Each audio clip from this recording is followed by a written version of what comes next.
Hello everyone again. This is just a revision session from what we have done in the last four session.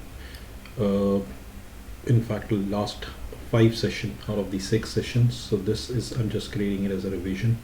So what we covered in the last sessions was what are booleans, how to evaluate, how to declare a boolean variable, and then the operators like boolean, comparison, numeric, bitwise, iterator, sequence.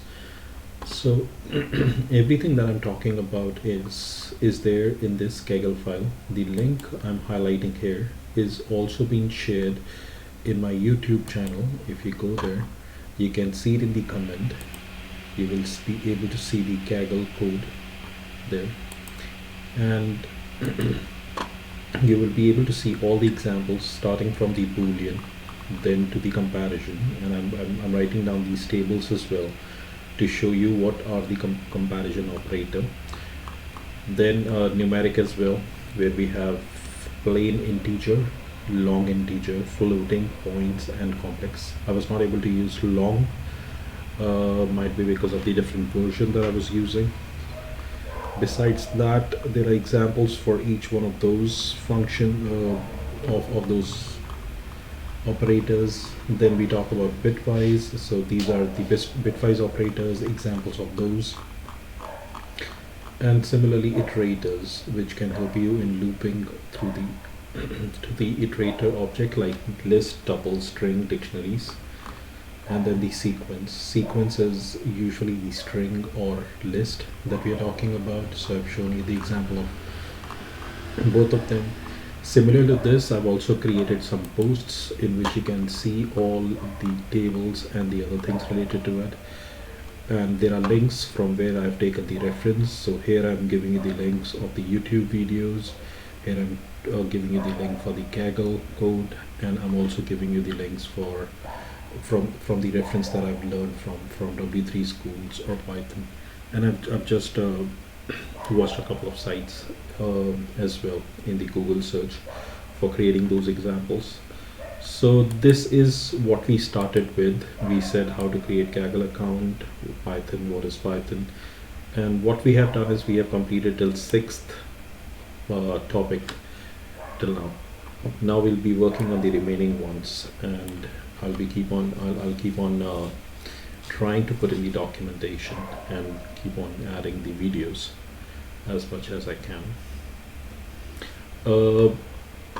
I'm also planning to create more videos related to Python and the related to pandas and the other modules or the libraries that we can use.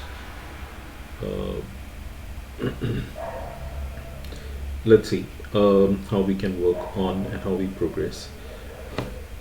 So again, I've also created this kind of site which is called I'm working on the wix.com, which is free again. So you can see these links. These links have already been shared in your YouTube as well. If not on YouTube, like the way that we have shared it here, you can still go into the Kaggle, and Kaggle you will be having those links. So from tomorrow we'll be just starting with the Python list, tuples, set, and dictionaries. So these will be the major things there. But I'm not just remaining to them. I'm also talking about frozen sets. So let me just show you the examples that I am trying to create for it. It is already there in the Kaggle. So I'll just go back to my codes.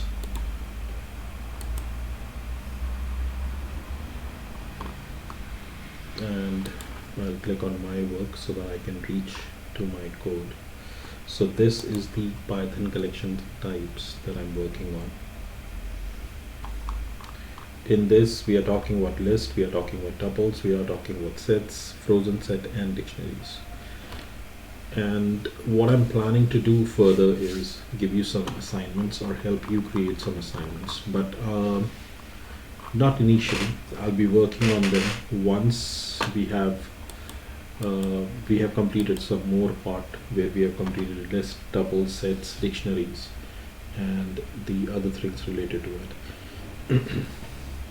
So what you can do is you can I'll be creating certain surveys for you. Might be some tasks for you where you can work on, and you can work on the data that I'm sharing there. So more or less, this is what I wanted to cover. I know that I've not done. I'm just giving you the overview of the things, not showing you actual codes, and not talked about anything there. But yes, this is the purpose of creating this video was to have a pause and try to explain you that what we have done, how much we have achieved, and what further are we going to do. So my plan and my try would be to complete the complete Python